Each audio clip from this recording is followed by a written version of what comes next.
Hello all my dear students, welcome back to our channel once again. Students, आज जो हम करने वाले हैं वो हम स्टार्ट करने वाले हैं हमारे क्लास 11th का एक बहुत ही इंपॉर्टेंट सब्जेक्ट जो कि है हमारा इकोनॉमिक्स।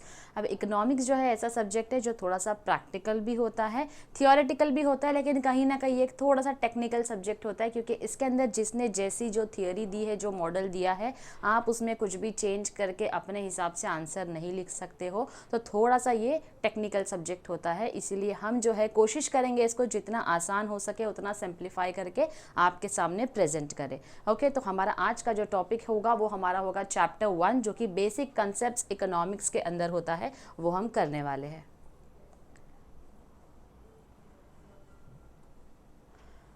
इकोनॉमिक्स जो है वो कोई न्यू सब्जेक्ट आपने नहीं देखा है, ये ऑलरेडी जो है हम पढ़ते आ रहे हैं अपने स्कूल टाइम से। ज्योग्राफी के बाद एक छोटा सा हिस्सा इकोनॉमिक्स को अलॉट किया जाता था हमारे स्कूल टाइम में। ठीक है, तो बेसिक कंसेप्ट्स इन इकोनॉमिक्स ये हमारे चैप्टर्स है। तो टोटल हमको इसके अंदर 10 चैप्टर्स जो है वो देखने मिलते हैं हमारे इकोनॉमिक्स में। सबसे पहले हम शुरुआत करेंगे इस सब्जेक्ट को समझने की, इसके बेसिक कंसेप्ट्स को समझने की कि इकोनॉमिक्स एग्जैक्टली क्या होता है। तो जो साइंस, जिसको हम विज्ञान के नाम से जानते हैं, उसको हम दो मोटी मोटी श्रेणी ले ले, अगर यानी कि कैटेगरीज ले ले, तो दो मोटी मोटी श्रेणी में हम इसको डिवाइड कर सकते हैं। एक है हमारा नेचुरल साइंस और दूसरा जो आता है हमारा वो है हमारा सोशल साइंस। अब ये नेचुरल साइंस और सोशल साइंस, इन दोनों में डिफरेंस क्या है? नेचुरल साइंस एक ऐसा साइंस है बच्चों जो कि सिंपल है। नेचुरल साइंस एक ऐसा साइंस है जो हमको क्या बताता है, जिसके लॉ जो है वो क्या है, यूनिवर्सली एक्सेप्टेबल है। यानी कि फिजिकल वर्ल्ड में हम जो भी चीज़ें देखते हैं, इस फिजिकल वर्ल्ड में हम जो भी चीज़ें देखते हैं जो एग्जिस्ट करती है, वो हमारा नेचुरल साइंस होता है। जैसे कि सन हमने देखा, एग्जिस्ट करता है, हम सब देख सकते हैं, यूनिवर्सली सबको दिखाई भी दे रहा है, वो फिजिकल वर्ल्ड में प्रेजेंट भी है, वो हमारा नेचुरल साइंस है। अब हम सब्जेक्ट्स के हिसाब से देखें तो नेचुरल साइंस, जैसे कि हमने मैथ्स पढ़ा, 2 + 2 4 होता है क्या? 2 + 2 0 होता है? कहीं नहीं होता है। मैथमेटिक्स है, फिजिक्स है, केमिस्ट्री है, ये जो हमारे सब्जेक्ट है ये हमारे नेचुरल साइंस का हिस्सा होते हैं। तो इकोनॉमिक्स को हमने क्या कर दिया है, दो मोटी मोटी श्रेणी में जो है हमारे साइंस को हमने डिवाइड कर दिया है। साइंस क्या है? Is the systematic body of knowledge. तो अब ये आपको मैंने इकोनॉमिक्स क्यों बोला, इकोनॉमिक्स क्यों बोला है, इसलिए बोला है क्योंकि इकोनॉमिक्स जो है हमारे सोशल साइंस का हिस्सा है। इकोनॉमिक्स जो है हमारे वो किसका हिस्सा है? सोशल साइंस का हिस्सा है, क्योंकि ये एक एब्स्ट्रैक्ट कॉन्सेप्ट है। कौन सा कॉन्सेप्ट है? एब्स्ट्रैक्ट कॉन्सेप्ट है। एब्स्ट्रैक्ट कॉन्सेप्ट का मतलब क्या होता है? जो नेचुरल साइंस के अपोजिट है। नेचुरल साइंस एविडेंस होता है फिजिकल वर्ल्ड में, सोशल साइंस इसका फिजिकल वर्ल्ड में कोई एविडेंस नहीं होता है, आप सोच रहे हो, ये एक एब्स्ट्रैक्ट कॉन्सेप्ट है। फिजिकल वर्ल्ड में वो प्रेजेंट ही नहीं होता है, आपके माइंड में वो चल रहा है, राइट? तो वो एक एब्स्ट्रैक्ट कॉन्सेप्ट होता है। मैंने एग्जांपल के तौर पर बताया, जैसे कि आप सोच रहे हो, तो थिंकिंग को हम एक एब्स्ट्रैक्ट कॉन्सेप्ट बुलाते हैं। यहाँ सोशल साइंस जो है वो हमारा एब्स्ट्रैक्ट होता है, या फिर बिहेवियरल साइंस भी होता है। क्यों? क्योंकि यहाँ पर एग्जाम्पल के तौर पर आपको दिया है एक सब्जेक्ट जो कि है हमारी साइकोलॉजी। कौन सा सब्जेक्ट है? साइकोलॉजी। अब साइकोलॉजी जो है वो किससे डील करती है, कौन से एस्पेक्ट से डील करती है? ह्यूमन बिहेवियर के मेंटल एस्पेक्ट से डील करती है। आप सोच रहे हो, मैं सोच रही हूँ, कोई और सोच रहा है, किसी और का मेंटल बिहेवियर, सब कुछ क्या होता है? डिफर करता है, डिफरेंट होता है। फिर हम बात करेंगे सोशियोलॉजी की, तो इंसान सोसाइटी में किस तरीके से बिहेव करता है, सोशल एस्पेक्ट उसके क्या होते हैं, व्हेन ही और she is a member of the society, तो वो हो जाता है हमारा sociology. Human behavior can neither be empirically tested nor can be studied in the laboratory। अब इंसान के बिहेवियर को समझने के लिए क्या आप उसको लैब में लेकर जाओगे और उसको बिठाकर उसके ऊपर टेस्ट करोगे क्या कि ये ऐसा बिहेव क्यों करता है, इसको गुस्सा क्यों आता है, इसको इस बात पर गुस्सा क्यों नहीं आता है? नहीं, आप उसको जाकर लेबोरेटरी में टेस्ट नहीं कर सकते हो। इसीलिए सोशल साइंस के जो लॉ होते हैं वो दुनिया भर में यूनिवर्सल नहीं है, यानी कि यूनिवर्सली एक्सेप्टेबल लॉज दुनिया में नहीं चलते हैं। कौन से चलते हैं? सिर्फ नेचुरल साइंस के। But they are only statements of general human tendencies. ये सिर्फ स्टेटमेंट्स है कि किस तरीके के ह्यूमन बिहेवियर्स हो सकते हैं। जैसे हम अगर किसी साइकाइट्रिस्ट के पास जाए तो वो हमको कुछ चीज़ों के, कुछ बिहेवियर के हमको क्या बता सकते हैं, रीजंस बता सकते हैं, लेकिन उसको कहीं से प्रूफ नहीं किया जा सकता है, क्योंकि ह्यूमन टेंडेंसी है, ये चेंज होते रहती है, पर्सन टू पर्सन क्या होता है, डिफर करता है। तो ये हमारा डिफरेंस है नेचुरल साइंस का और सोशल साइंस का। तो साइंस को हमने दो बड़े बड़े हिस्सों में क्या कर लिया, डिवाइड करके समझा दिया है। अब अगर हम बात करें अपने सब्जेक्ट इकोनॉमिक्स की, तो इकोनॉमिक्स इन दोनों में से कौन सी श्रेणी यानी कौन सी कैटेगरी को बिलोंग करता है? इकोनॉमिक्स जो है बच्चों वो बिलोंग करता है हमारे सोशल साइंस को, क्योंकि ये एक एब्स्ट्रैक्ट कॉन्सेप्ट है। Now the origin of the term economics. अब ये जो टर्म है इकोनॉमिक्स, इकोनॉमिक्स जो है वो कहाँ से लिया गया है? एक ग्रीक वर्ड से लिया गया है। बच्चों ये सारी चीज़ों को मैं हाईलाइट करके इसलिए समझा रही हूँ आपको कि आपको ये ऑब्जेक्टिव क्वेश्चंस के लिए पूछे जा सकते हैं। इकोनॉमिक्स को ग्रीक वर्ड से लिया गया है। ग्रीक वर्ड है ओइकोनोमिया, जिसका मतलब होता है management of the house hold. House hold जहाँ एक साथ सारी फैमिली के मेम्बर्स जो है मिलकर रह रहे हैं, तो वो management of the house hold को हम क्या बुलाते हैं? इकोनॉमिक्स बोलते हैं, जो कि ओइकोनोमिया का मतलब होता है। तो इकोनॉमिक्स को ओइकोनोमिया से क्या किया है? डिराइव किया गया है। इकोनोमिया का मतलब होता है management of the household. अभी economics is referred to as queen of social science by Paul Samuelson. Paul Samuelson का क्या कहना है? इकोनॉमिक्स जो है वो सोशल साइंस की क्वीन है। क्यों क्वीन है? Because economics deals with the economic aspect of human behaviour. Economic aspect of human behaviour, the way you manage your finance, the way you spend your finance. तो उस behaviour के लिए जो है वो हम इकोनॉमिक्स को बुलाते हैं queen of social science. It deals with how human beings satisfy unlimited wants with limited means। यानी कि इकोनॉमिक्स जो है वो क्या करता है? वो हमको बताता है कि किस तरीके से ह्यूमन बींग्स की जो वांट है वो क्या है? अनलिमिटेड है। इंसान की चाहत जो है वो कभी ख़त्म नहीं होती है। आज आपके पास बाइक है तो कल आपको कार चाहिए, फिर परसों आपको क्या चाहिए? एक बड़ा सा बंगलो चाहिए, फिर उसके बाद आपको अपना पेंट हाउस चाहिए। अपने बंगले से खुश नहीं हो, पेंट हाउस चाहिए, फिर आपको अपना खुद का हेलीकॉप्टर भी चाहिए। यानी जितनी वांट्स हैं हमारी, हमको जितना मिलता जाएगा उतना कम है, राइट? तो यहाँ पर बोला जा रहा है अब ये सारी चीज़ों के लिए पैसे भी तो लगते हैं। अगर आपके पास में इनकम नहीं है उतनी ज़्यादा, लेकिन आपकी अनलिमिटेड वांट्स को आप इन लिमिटेड रिसोर्सेज से भी कैसे सेटिस्फाई करते हैं, बस उसी को समझेंगे कि उसी को कहा जाता है economics. Let us understand the nature of economics with respect to some popular definition। अब आपको ऐसे कई सारे इकोनॉमिस्ट मिलेंगे। इकोनॉमिस्ट कौन होते हैं? जिन्होंने इकोनॉमिक्स की पूरी स्टडी कर दी है, रिसर्च किए हुए हैं, और ये लोग क्या करते हैं? इकोनॉमी किस तरीके से काम करती है, ये मैनेजमेंट ऑफ हाउस होल्ड जो है ये कैसे अलग अलग जगहों पर चेंज होते हैं, कैसे काम किए जाते हैं, तो इसके बारे में जो लोग पढ़ते हैं, समझते हैं, राइट, तो उनको हम बुलाते हैं इकोनॉमिस्ट। तो कुछ पॉपुलर डेफिनेशंस इकोनॉमिस्ट के हम देखेंगे।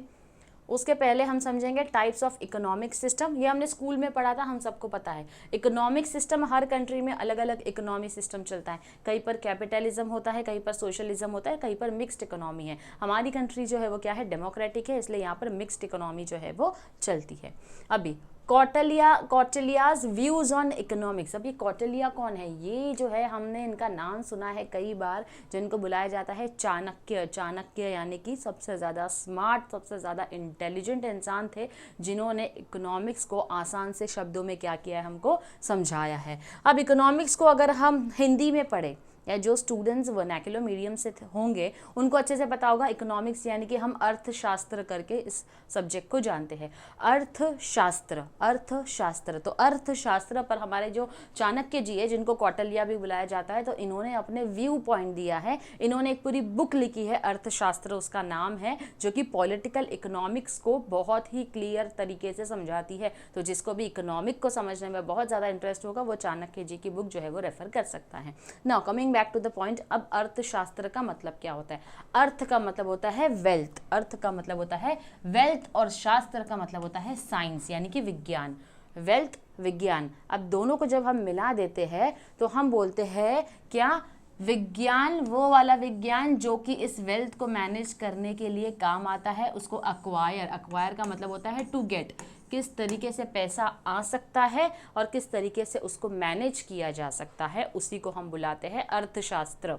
यानी पैसा आया, अब हम डिसाइड करते हैं, जैसे हर मंथ हमारी सैलरी आती है तो उस सैलरी को हम क्या करते हैं, डिसाइड करते हैं, हम उसका एक एक हिस्सा जो है वो बांट देते हैं, इतना हमको घर के लिए चाहिए, इतने हमारे पर्सनल एक्सपेंस है, इतनी हमारी सेविंग्स है, इतने हमारे इन्वेस्टमेंट है, राइट। तो बस वो एक्वायर करना और फिर उसको मैनेज करना, वही हमारा इकोनॉमिक्स होता है, जिसको हम हिंदी में अर्थशास्त्र के नाम से भी जानते हैं।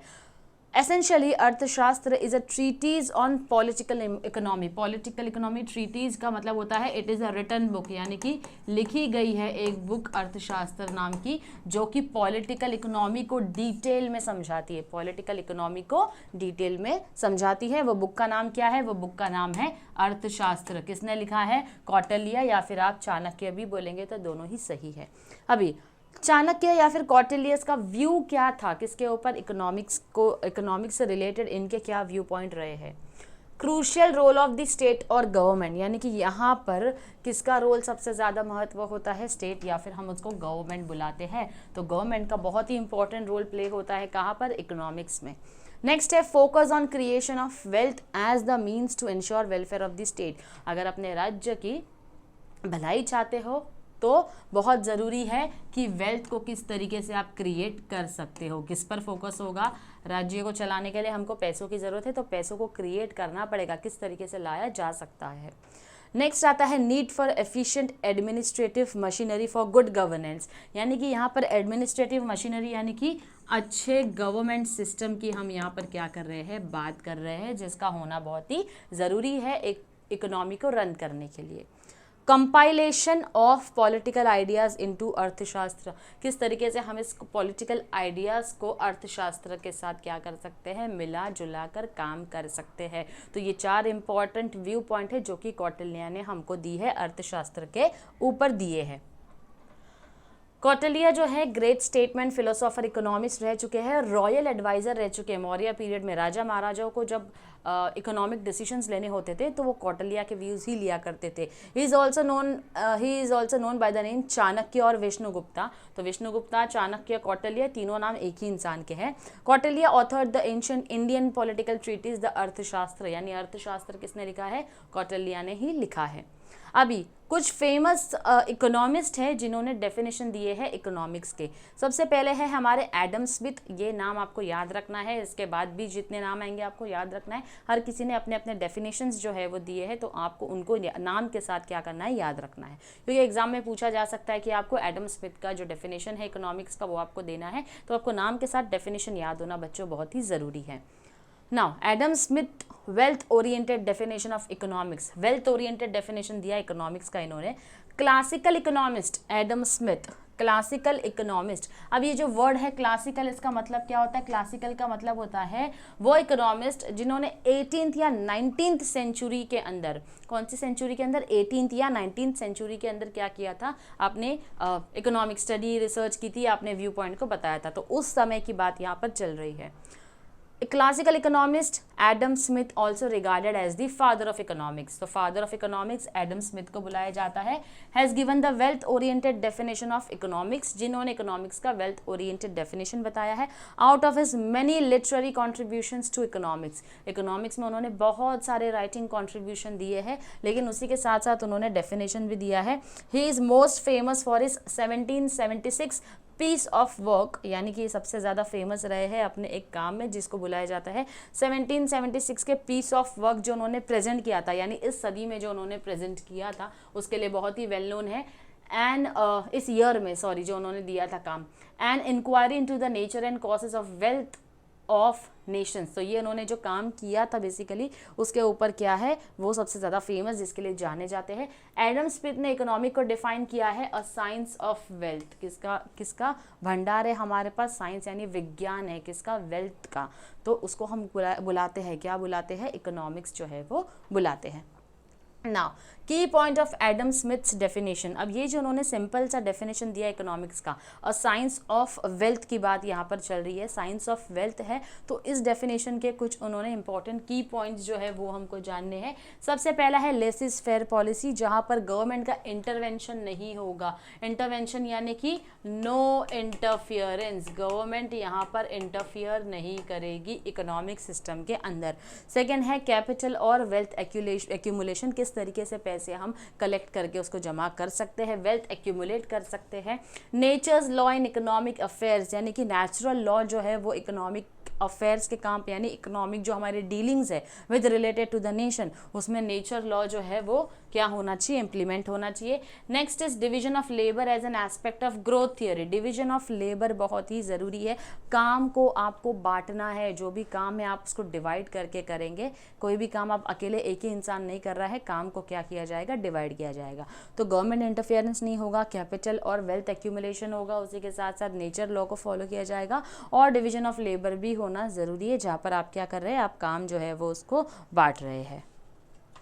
Okay, further it says that, ये तो हमारा हो गया एडम स्मिथ का definition. Second definition, okay, professor Alfred Marshall का वेलफेयर ओरिएंटेड, यानी कि सबकी बेहतरी के लिए, सबकी भलाई के लिए जो होता है उसको हम वेलफेयर बुलाते हैं। तो बेसिकली यहाँ पर वेलफेयर ओरिएंटेड, एडम स्मिथ का वेल्थ ओरिएंटेड था, अब ये जो है वो वेलफेयर ओरिएंटेड है। तो उसका डेफिनेशन जो उन्होंने दिया है, अच्छा, इनको बुलाया जाता है neo classical economist. Neo classical economist क्या होता है, बेसिकली ये देखो, जैसे मैंने आपको बताया ना, क्लासिकल का मतलब क्या होता है, जो 18th सेंचुरी के डेफिनेशन में कंट्रीब्यूशन दिया है, इकोनॉमिक्स में कंट्रीब्यूशन दिया है वो। अब नियो क्लासिकल क्या होता है, स्कूल ऑफ थॉट जो कि 19th सेंचुरी, ओके, और फर्स्ट हाफ रहेगा 20th सेंचुरी का।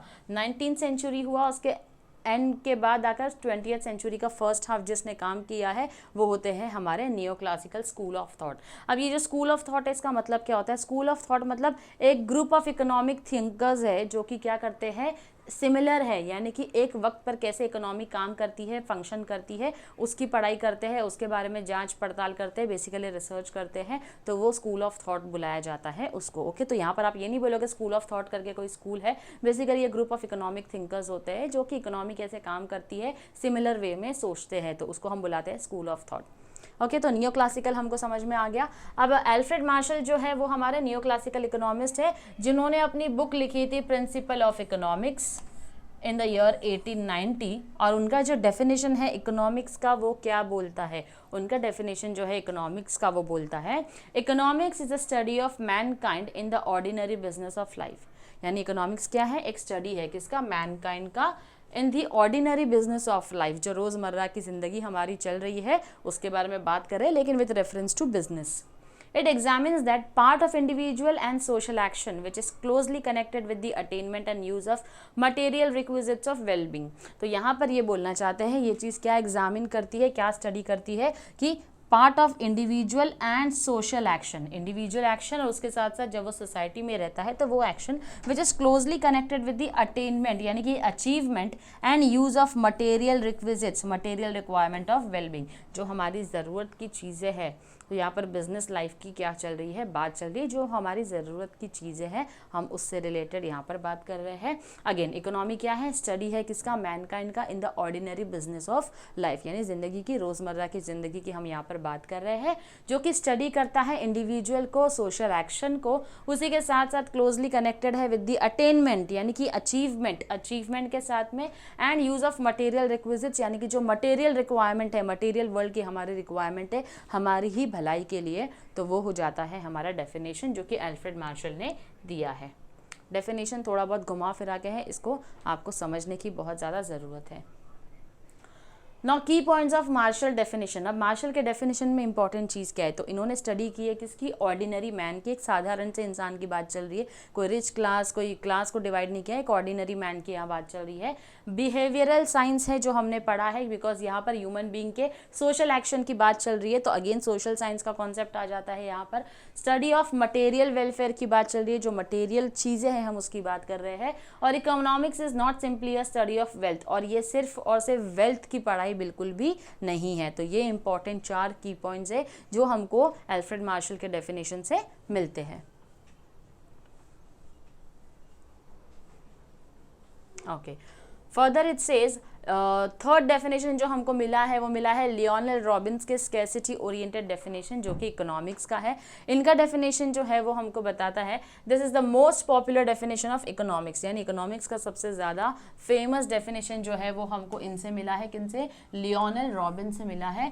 अगेन इन्होंने अपनी एक बुक लिखी थी an essay on the nature and significance of economic science, an essay on the nature and significance, यानी कि इकोनॉमिक साइंस का नेचर और इम्पोर्टेंस क्या है। इन्होंने एक बुक लिखी थी जो कि पब्लिश की थी इन्होंने 1932 के अंदर, जहाँ पर इन्होंने स्कैरसिटी ओरिएंटेड, स्कैरसिटी यानी कुछ चीज़ों की कमी होना, तो उसका डेफिनेशन जो है वो दिया है। Now economics is a science which studies human behaviour. Economics एक ऐसा विज्ञान है जो कि पढ़ाई करता है किसके बारे में? ह्यूमन बिहेवियर के बारे में। तो ह्यूमन बिहेवियर क्या है? As a relationship between ends, ends यानी जो हमारे गोल है वो, and scarce means which have alternative uses, between ends यानी हमारे जो गोल है वो, ठीक है। इकोनॉमिक्स जो है एक साइंस है जो कि स्टडी करता है ह्यूमन बिहेवियर के बारे में। अब ये ह्यूमन बिहेवियर जो है as a relationship between ends यानी कि हमारे goal, and scarce means which have alternative uses, और वो ज़रूरतें हमारी जिसका ऑल्टरनेटिव यूज़ भी हो सकता है, यानी ये नहीं मिला तो बदले में कोई और चीज़ हमको मिल सकती है। सब्सटीट्यूट करके टर्म है जो हम यूज़ करते हैं। Scarce means which have alternative uses, अगर किसी चीज़ की कमी है, हमारा गोल कुछ है लेकिन कमी है तो उसका ऑल्टरनेटिव ऑप्शन जो है हम सोचते हैं, बस वही होता है हमारा इकोनॉमिक्स, वही होता है हमारा इकोनॉमिक्स। अब इसके की पॉइंट्स जो डेफिनेशन के है वो क्या बोलते हैं? वॉन्ट्स आर अनलिमिटेड, वॉन्ट्स यानी कि एंड्स, एंड्स जो है हमारे क्या है वो अनलिमिटेड है, wants are unlimited. Means are comparatively limited, means जो है वो क्या है? लिमिटेड है। Wants are gradable on the basis of priority, wants को आप प्रायोरिटी बेसिस पर क्या कर सकते हो? ग्रेड दे सकते हो। जैसे कि मुझे मूवी जाना है, मुझे शॉपिंग पर जाना है, मुझे पढ़ाई करनी है, उसके लिए मुझे बुक्स खरीदना है, और उसी के साथ साथ मुझे अपने घर में राशन भराना है। अब ये सब मेरी वांट्स हैं, तो मैं वांट्स को अपनी क्या कर सकती हूँ? ग्रेड कर सकती हूँ, यानी कि सबसे पहली ज़रूरत मेरी क्या है? मेरी बेसिक नेसेसिटीज़ मेरी ज़रूरत है। दूसरा मेरा एजुकेशन, फिर उसके बाद मेरा मूवी और शॉपिंग, या शॉपिंग और मूवी वाइजा वर्सा, जो भी जैसी ज़रूरत है वो हो सकता है। तो प्रायोरिटी के बेसिस पर, प्राथमिकता के बेसिस पर हम क्या करते हैं? इसको ग्रेड करते हैं। फिर आता है मीन्स है ऑल्टरनेटिव यूजेस, तो मीन्स के हमारे क्या हो सकते हैं? ऑल्टरनेटिव यूज़ हो सकते हैं। ओके अब आता है ब्रांचेस ऑफ इकोनॉमिक्स। इकोनॉमिक्स जो है सर रेगनर फ्रिश ने दो इम्पॉर्टेंट तरीकों में या दो इम्पॉर्टेंट पार्ट में क्या किया है? हमारे इकोनॉमिक्स को डिवाइड किया है।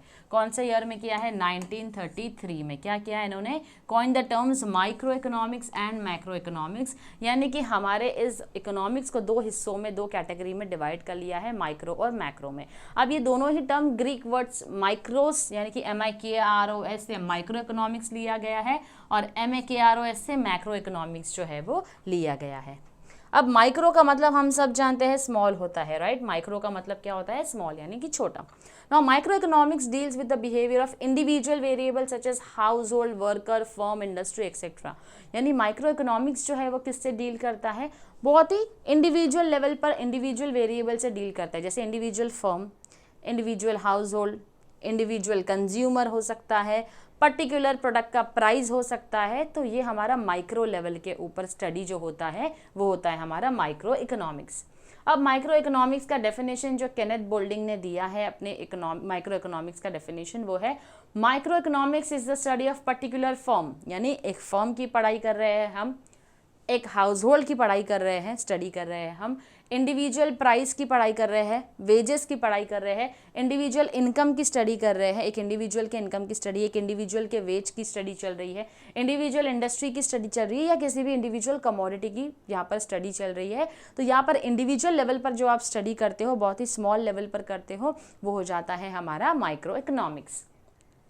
अब माइक्रो इकोनॉमिक्स के बेसिक कंसेप्ट हमको क्या कहते हैं? सबसे पहला वांट। अब ये जो बार बार हम सुन रहे हैं वांट के बारे में, वांट क्या होता है? हिंदी में अगर हम इसको देखें तो ज़रूरत है, और वांट का सिनोनिम अगर हम समझे, इसका आपको कहीं पर प्रॉपर डेफिनेशन नहीं मिलने वाला है, तो वांट को आप नीड समझ सकते हो। नीड का मतलब होता है कोई चीज़ की ज़रूरत होना, तो वांट का मतलब होता है ज़रूरत। इकोनॉमिक्स में वांट का जो डेफिनेशन दिया जाएगा, लैक ऑफ सेटिस्फैक्शन, यानी आप सेटिस्फाई नहीं हो किसी चीज़ से, इसीलिए आपको किसी चीज़ की ज़रूरत होती है, तो वो हमारे हमारे वांट का इकोनॉमिक्स टर्म हो सकता है। Now this feeling enables the individual to satisfy his want. Human wants have grown in number for two basic reason. अब इंसान की जो ये want है, ये ज़रूरत है, ये दो important reason से बढ़ती है। सबसे पहला desire for better living due to inventions and innovation.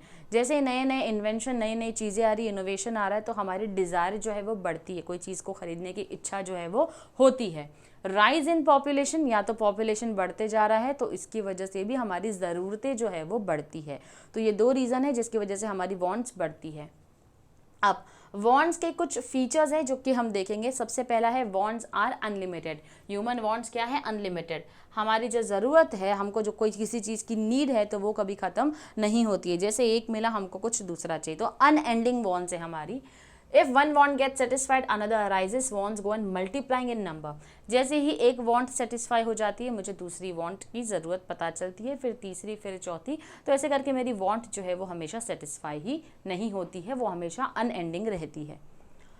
Now wants are recurring in nature. Want जो है वो बार बार चीज़ों की ज़रूरत हमको occasionally जो है वो क्या रहती है, occasionally हमको चीज़ों की ज़रूरत होते रहती है। क्यों? क्योंकि ये recurring है, यानी बार बार रिपीट होने वाली चीज़ है।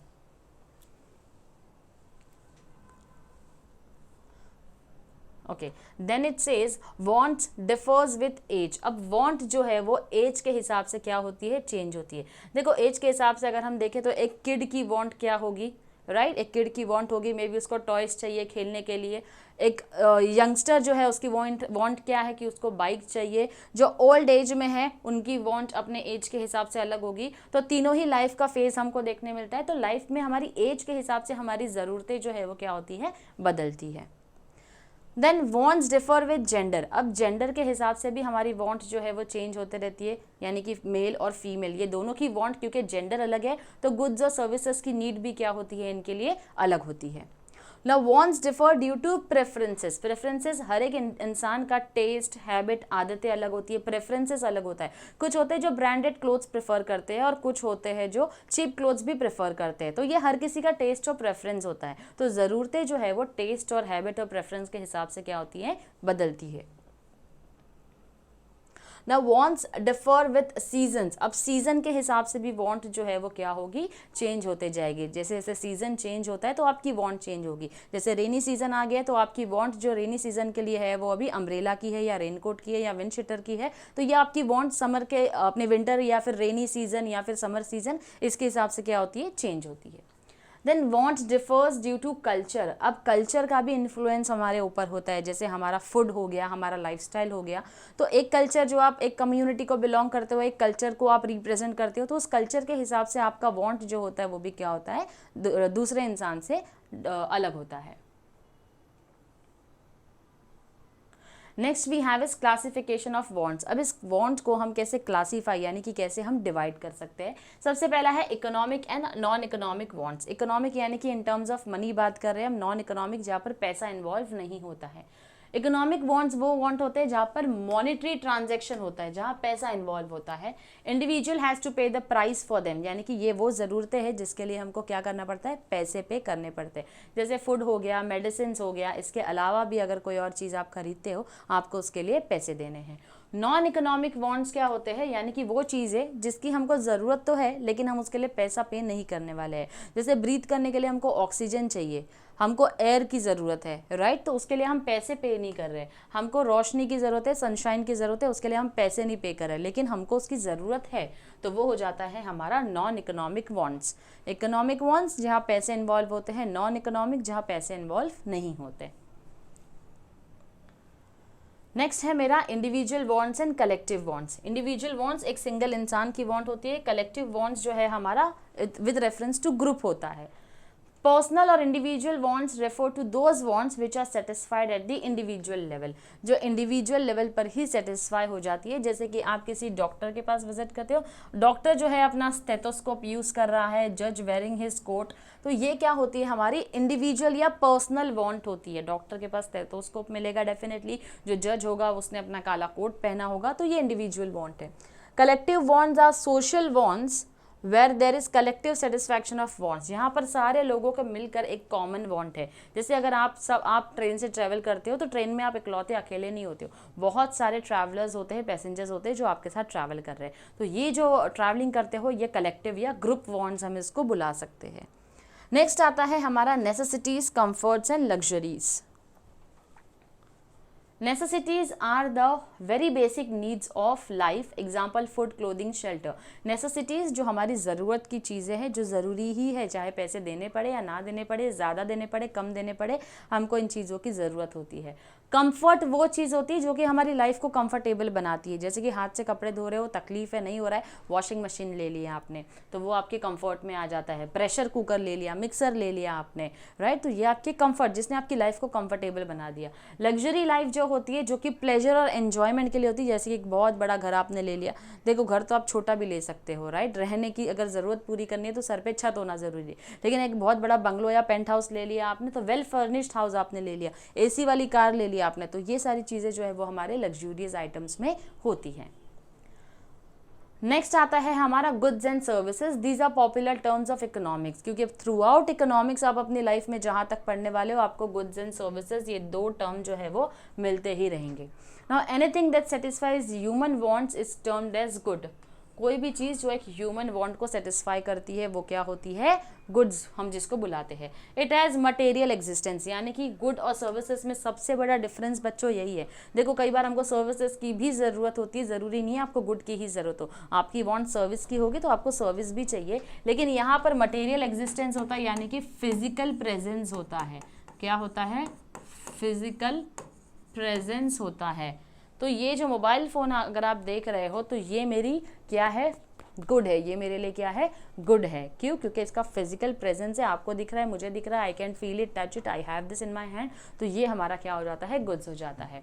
Chalk used by a teacher, जो चॉक का इस्तेमाल किया जा रहा है, फिलहाल तो मैं डिजिटल पेन का, बोर्ड और पेन का इस्तेमाल कर रही हूँ, तो ये जो है मेरे लिए क्या हो जाता है? गुड्स हो जाते हैं। नेक्स्ट आती है सर्विसेज। सर्विसेज भी ह्यूमन वांट्स को सेटिस्फाई करती है, लेकिन उनकी कोई फिजिकल प्रेजेंस नहीं होती है, उनकी कोई फिजिकल प्रेजेंस नहीं होती। जैसे मैं आपको पढ़ा रही हूँ, मैं टीचर हूँ, मैं प्रेजेंट हूँ, but I am teaching you, तो वो जो टीचिंग है वो मेरी क्या है? आपके लिए सर्विस है। Teaching offered by the teacher, तो टीचिंग जो मैं आपको पढ़ा रही हूँ वो मेरी सर्विस है, तो it will be counted in service. Next is utility. Utility का सिंपल सा डेफिनेशन आप समझ लेना, capacity of a commodity to satisfy human want, यानी किसी भी कमोडिटी की औकात जो आपकी ज़रूरत को पूरा कर पाए, किसी भी कमोडिटी की कैपेसिटी जो आपकी ज़रूरत को पूरा कर पाए, उसको हम बुलाते हैं यूटिलिटी, उसे हम बुलाते हैं यूटिलिटी। और want satisfying power of a commodity, आप या तो इस तरीके से बोल दो capacity of a commodity to satisfy human wants, या दूसरा मतलब इसका ये भी है, यानी कि सिमिलर मतलब है want satisfying power of a commodity, एक कमोडिटी की औकात की वो आपको सेटिस्फाई कर पाए, उसी को हम यूटिलिटी बुलाते हैं। Now next is value. Value has two approaches in economics, that is value in use and value in exchange. अब ये जो टर्म है वैल्यू, इसके दो इंपॉर्टेंट अप्रोच हैं, एक तो वैल्यू इन यूज़ और एक value in exchange. Value in use क्या होता है? It refers to the worth of a commodity, यानी कि कमोडिटी का वर्थ, ठीक है, कमोडिटी की कीमत। It is usefulness of a commodity, कितनी यूजफुल है वो आपके लिए। Example, no one has to pay price for sunshine but it's immense worth for life can never be doubted. Sunshine जो सूरज की रोशनी है वो भी हमारे लिए ज़रूरी है, राइट, दिन भर में ये रोशनी होना ज़रूरी है, तो उसके लिए हम कुछ भी अमाउंट जो है वो पे नहीं कर रहे, लेकिन इसका बहुत ज़्यादा इंपॉर्टेंस है, आप इसका प्राइस नहीं लगा सकते हो। In economic language, sunshine has a high value in use. It is an example of free goods. यानी कि एक ऐसा गुड है जो कि हमको फ्री में मिल रहा है, क्योंकि इसकी सबसे ज़्यादा क्या है? वैल्यू इन यूज़ है, यानी इसका जो हम इस्तेमाल करते हैं दिन भर के कामों के लिए, वो वैल्यू जो है उसकी वो बहुत ही हाई है। सेकेंड आता है वैल्यू इन एक्सचेंज, जहाँ पर आप प्राइस पे कर रहे हो। It refers to the worth of a commodity और service expressed in terms of another commodity, जो एक कमोडिटी से दूसरे कमोडिटी की हम यहाँ पर क्या कर रहे हैं? एक्सप्रेस करते हैं कमोडिटी या service. When this value is expressed in terms of money, it is called price of a commodity. जब हम कोई भी प्रोडक्ट को किसी भी अमाउंट को पे करके खरीदते हैं तो हम उसको बुलाते हैं कि वो उस कमोडिटी का प्राइस है। A good which commands a price is termed as an economic good. अब ऐसा गुड जो कि प्राइस मांगता है, जो कि पैसे मांगता है बदले में, तो वो होता है इकोनॉमिक गुड, जिसको हम TV, car, AC, washing machine, refrigerator free में नहीं आता है, सबके पैसे देने पड़ते हैं हमको, राइट। तो वो होता है वैल्यू इन एक्सचेंज, यानी कि उसकी वैल्यू क्या है, बदले में आपको कुछ पे करना पड़ेगा, उसका प्राइस देना पड़ेगा। नेक्स्ट आता है water diamond paradox of value, paradox यानी कि opposites of value. Now some commodities have high value in use but low exchange value. Example water, यानी कि यहाँ पर कुछ कमोडिटीज़ ऐसे होती है जिसका वैल्यू इन यूज़ जो इस्तेमाल के लिए बहुत ज़रूरी है, उसकी वैल्यू बहुत ज़्यादा हाई है, लेकिन हम जो उसका पैसा पे कर रहे हैं वो बहुत ही कम है। यानी कि हमारे घर में वाटर सप्लाई होता है तो हर मंथ हमको पानी का बिल जो है वो देना पड़ता है, तो उसकी वैल्यू क्या है हमारे लिए बहुत ज़्यादा है, लेकिन कंपैरेटिवली जो हम पैसे पे कर रहे हैं वो बहुत ही कम है। ये ऐसी नेचुरल रिसोर्स है जिसका आप अमाउंट पे नहीं कर पाओगे किसी को भी, right. Whereas some commodities have low value in use but high exchange value due to its scarcity. However, अगर हम बात करें कुछ commodities की जिनका value in use, जिसका इस्तेमाल बहुत ही कम किया जाता है, इतनी ज़रूरत उसकी नहीं है, हो सकता है ये goods scarce available हो, scarce यानी कि ये इसकी availability बहुत ही कम होगी, लेकिन उसका जो value होता है वो बहुत exchange value उसका high होता है, यानी कि उसके prices बहुत ज़्यादा होते हैं। जैसे यहाँ पर हम luxury goods ले सकते हैं और उसी के साथ साथ हम diamond बुला सकते हैं। देखो डायमंड खरीद के आपका इस्तेमाल क्या होने वाला है, ज़्यादा कुछ नहीं, आप उसको जो है वो अपना कुछ ऑर्नामेंट्स आपने बना दिया, कोई ज्वेलरी बना दी, लेकिन हर वक्त वो ज्वेलरी पहनकर क्या उसका कुछ यूज़ है, बस किसी पार्टी फंक्शन में पहन लिया। लेकिन वाटर तो हमारी एक नीड होती है ना, ये एक ऐसी ज़रूरत है जिसका वैल्यू बहुत ही ज़्यादा है, उसके बिना हम रह नहीं सकते, लेकिन इनका वैल्यू इन यूज़ कम होता है, लेकिन एक्सचेंज वैल्यू बहुत ही ज़्यादा होती है। क्यों? क्योंकि ये या तो एंटीक्स हो सकते हैं या तो स्केर्सली अवेलेबल है, यानी कि इनकी अवेलेबिलिटी कम होती है। That is what water diamond paradox means, okay? Diamond का देखो पैसा ज़्यादा है लेकिन एक्सचेंज पैसा जो है वो ज़्यादा है लेकिन इन यूज़ कम है। उसी तरीके से पानी जो है उसका पैसा कम है लेकिन क्या ज़्यादा है, वैल्यू इन यूज़ जो है वो ज़्यादा है। अब इनमें से बताना है कौन सा ऐसा है जो कि फ्री गुड और इकोनॉमिक गुड में आता है। फ्री गुड में हमारा वाटर इन रिवर आ सकता है, ऑक्सीजन सिलेंडर हमारा इकोनॉमिक गुड हो चुका है, सनशाइन हमारा फ्री गुड है, वाटर प्रोसेस्ड फॉर ड्रिंकिंग जो है, जो प्रोसेस किया जाता है, जैसे बिस्लरी जो है वो इकोनॉमिक गुड हो गया क्योंकि हम उसका प्राइस पे कर रहे हैं। एयर जो है हमारा फ्री गुड होता है, तो ऐसे इसको हम कैटेगराइज जो है वो कर सकते हैं। नेक्स्ट आता है हमारा वेल्थ। वेल्थ का मतलब होता है anything which has market value and can be exchange for money. कोई भी चीज़ जिसकी मार्केट वैल्यू होती है और जिसको हम पैसे के बदले क्या कर सकते हैं, एक्सचेंज कर सकते हैं। Not to be regarded as wealth a commodity must possess the following characteristics. अब वेल्थ बुलाने के लिए उस कमोडिटी के कुछ इंपॉर्टेंट 4 ऐसे कैरेक्टरिस्टिक्स है जो होने चाहिए। सबसे पहले है utility, scarcity, transferability and externality. Utility क्या होता है, अभी अभी हमने देखा, want satisfying power of a commodity. और commodity must have the capacity to satisfy human wants, या फिर want satisfying power of a commodity. जैसे हमको ज़रूरत है, हमारे घर में फर्नीचर्स होना चाहिए, रेफ्रिजरेटर होना चाहिए, तो हमारी एक वांट सेटिस्फाई हो जाती है, राइट। तो वो होती है हमारी यूटिलिटी। नेक्स्ट आता है हमारा scarcity. A commodity must be scarce in supply. Scarce यानी कि कम अवेलेबल है in relation to its demand if it is to be included in the term wealth. अगर वेल्थ में इंक्लूड करना है आपको तो उसकी अवेलेबिलिटी जो है वो कम होनी चाहिए in relation to its demand, यानी कि डिमांड ज़्यादा है लेकिन उसकी अवेलेबिलिटी कम है। Example, all economic goods for which price is paid. वो सारे के सारे इकोनॉमिक गुड्स जिसके लिए हम प्राइस जो है वो पे करते हैं। नेक्स्ट आता है हमारा transferability. Commodity should be transferable from person to person as well as place to place if the good is material और टैंजिबल। कमोडिटी क्या कर सकते हो, आप ट्रांसफर कर सकते हो एक इंसान से दूसरे इंसान के पास, एक जगह से दूसरी जगह पर। If the good is material यानी कि फिजिकली प्रेजेंट है, और टेंजिबल जिसको आप छू सकते हो, देख सकते हो, then only it is possible to transfer, तो ही आप उन चीज़ों को ट्रांसफ़र कर पाओगे। हम जाते हैं शॉप से कोई भी चीज़ खरीदते हैं, लेकर आते हैं, तो वो एक इंसान से दूसरे इंसान के पास आ गए, एक जगह से दूसरे जगह पर आ गई, जिसका आपने अमाउंट जो है वो पे कर दिया है। जैसे कि व्हीकल हो गया, ज्वेलरी हो गया, तो ये ट्रांसफरेबल है। होटल में जाते हो, खाना खाते हो, तो रेस्टोरेंट ओनर आपके नाम पे अपना रेस्टोरेंट नहीं करता है, सिर्फ सर्विसेज एंजॉय करते हो, तो वहाँ पर आपको ट्रांसफरेबिलिटी जो है वो नहीं मिलती है। नेक्स्ट आता है आपका externality. A good can be transferred only if it is external to human body, example bag, chair. यानी कि good can be transferred if it is external to human body, human body की क्या है वो बाहर है, तो उस गुड्स को ट्रांसफ़र किया जाता है, एक्सटर्नल बुलाया जाता है। जैसे कि हमने बैग ले लिया, चेयर हो गई, ये हमारे क्या होते हैं, एक्सटर्नल गुड्स होते हैं। Okay, Next concept that we have is personal income. Earnings received by a person from all sources is called as personal income. जहाँ कहीं से भी हमारी इनकम आती है, किसी भी सोर्स से हमारी इनकम आती है, हम चाहे ऑफिस में जॉब कर रहे हो, फ्रीलांसर काम कर रहे हो, तो अलग अलग जगहों से जो हमारी इनकम आती है वो हमारी हो जाती है पर्सनल इनकम.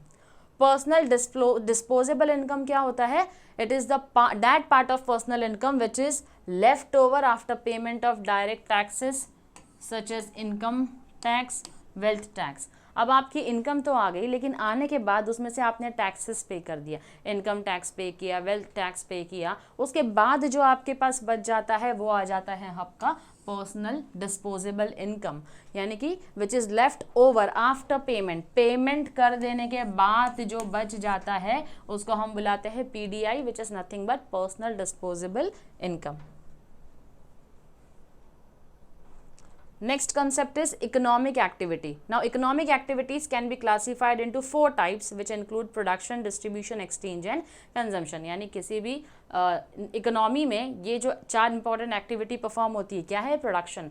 गुड्स आपको बेचना पड़ेगा, उसको पहले प्रोड्यूस करना पड़ेगा, प्रोड्यूस किया, उसके बाद आपने उसको क्या किया? डिस्ट्रीब्यूट किया, लोगों तक पहुंचा दिया, होलसेलर रिटेलर तक पहुंचा दिया. उसके बाद एक्सचेंज, यानी कि अब वो बिकना शुरू हो गया, बदले में आपको पैसे जो है वो मिल रहे हैं. और उसके बाद उसका कंजम्पशन, यानी जिसने आपसे खरीदा है वो उसको कंज्यूम भी कर रहा है, तो वो हम बोलते हैं economic activity. Production, distribution, exchange and consumption. तो बच्चों यहाँ पर जो है हमारे माइक्रो इकोनॉमिक्स के कंसेप्ट तो कंप्लीट होते हैं, लेकिन माइक्रो इकोनॉमिक्स कंप्लीट नहीं हुआ है, क्योंकि अभी हमने क्या देखा है? इकोनॉमिक एक्टिविटी जो परफॉर्म होती है. अब इकोनॉमिक एक्टिविटीज आगे क्या परफॉर्म होती है, कौन से फैक्टर्स ऑफ प्रोडक्शन इंक्लूड होते हैं, ये हम देखेंगे हमारे पार्ट 2 अपने दूसरे लेक्चर में. Till then stay tuned to our channel. Thank you very much.